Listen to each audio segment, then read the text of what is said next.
nagbibideo pero wala ka sa video. Kukuha ng ticket sa baba at bibili na rin sila popcorn. Kami manonood ng sine Karate Kid. Dahil anniversary po namin, kaya yan ang movie date namin. Ayan pa, bakit na po sila habang maghihintay sa taas dahil hindi pa kami pinapapasok. Yan po sa tayo nagpabili ng isang katutak na popcorn. Tayo ng popcorn. Maubos niya yan, mga kaibigan.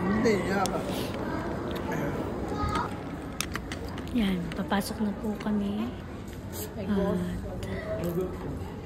para makaupo na sa loob.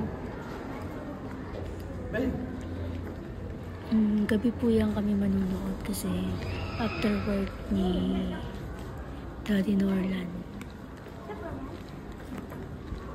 Yan. Happy 3rd year anniversary!